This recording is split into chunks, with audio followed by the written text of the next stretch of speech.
I will build a great, great wall on our southern border, and I will have Mexico pay for that wall. But what would a completed wall mean for nearly 2,000 miles of diverse terrain, communities, and wildlife? We decided to find out.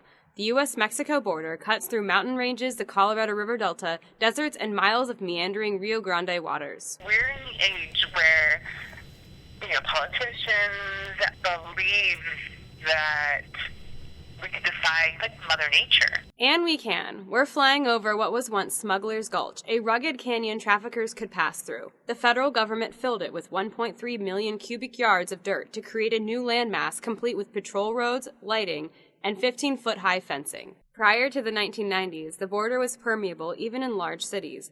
Often recruited by American companies, migrants would seasonally cross the border and work in the U.S. But then came Operation Gatekeeper and Hold the Line, authorizing new walls and beefed-up security in Tijuana and El Paso. Illegal crossings in El Paso went from as many as 10,000 per day down to 500 within months, according to the Associated Press. Migration patterns shifted to rugged places, largely to Arizona's Sonoran Desert. After the crackdown happened, families did become separated, and fathers stopped seeing their children and their wives, and the desire to reunite families became a large reason, a big incentive for more migration through particularly dangerous areas. And one of the main beneficiaries of this were smugglers. Many were killed in their travels. More than 2,700 bodies were found between 1998 through 2013.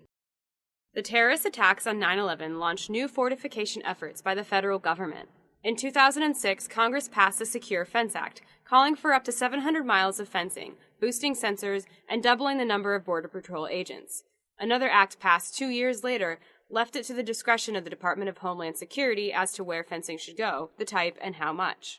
The government has waived 36 laws, including Environmental Protection and Endangered Species Acts, historical and burial ground regulations, sued homeowners, severed twin communities, and spent billions of dollars to build the fence that exists today. Data show illegal immigration is down and Border Patrol arrests have declined to historic lows.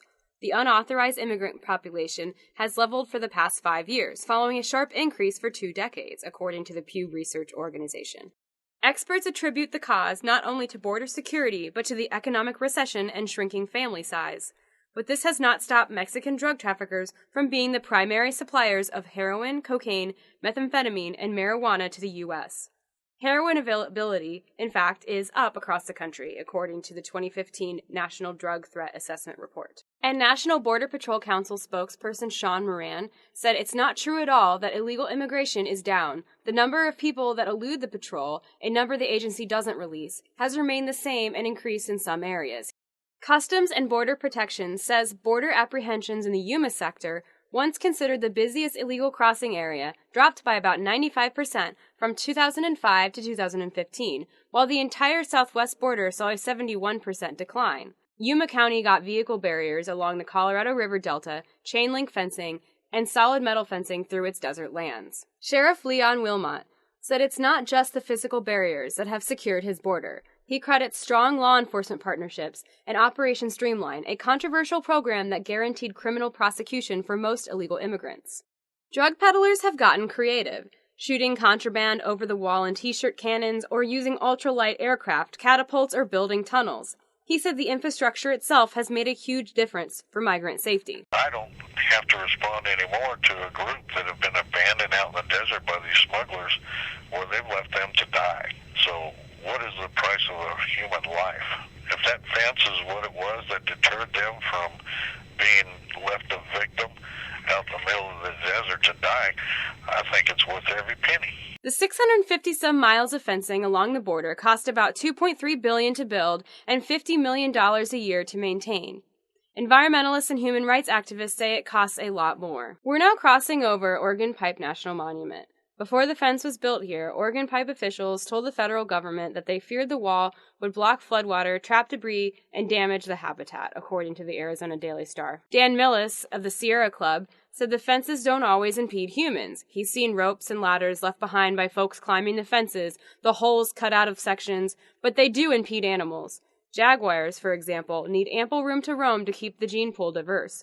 That room has been cut off by the border. Wildlife habitat is severed in half these walls, which in many cases are impermeable even to small species.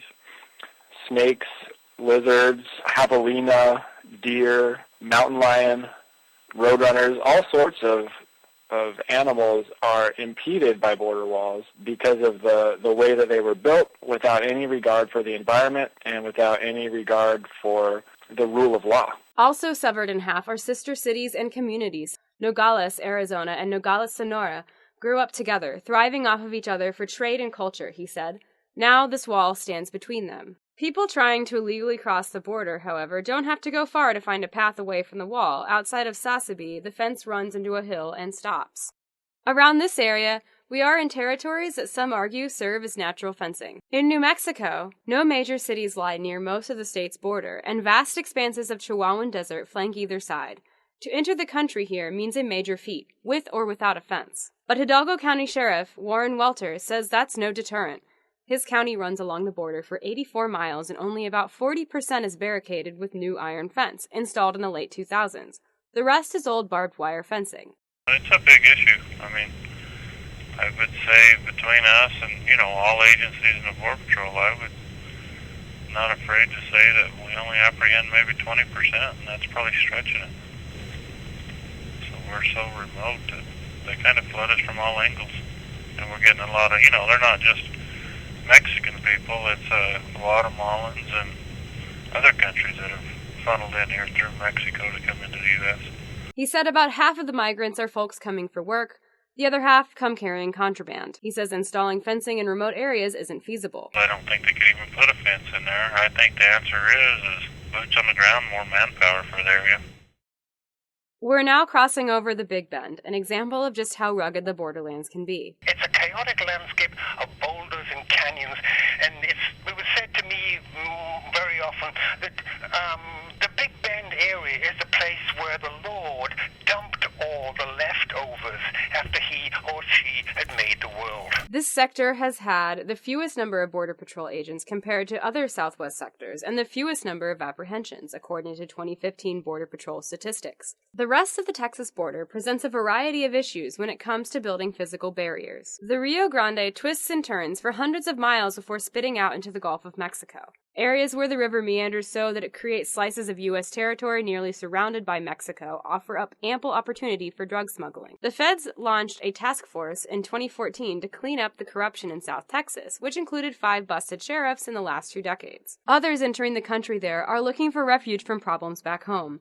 They are largely women and children fleeing Central America, told that if they make it to U.S. soil, Border Patrol agents will give them permits to stay here. Putting up physical barriers has proven difficult along the Rio Grande. According to National Public Radio, 54 miles of fencing in 18 sections cuts through parks, golf courses, college campuses, nature preserves, and residential properties. Some people can't access part of their own property because the fencing runs through their yards. The federal government sued hundreds of property owners to get the right to survey their properties and build fencing. Trump's proposed wall has been estimated to cost billions. Do not expect that the borderland is going to be one homogeneous trip. You're going through a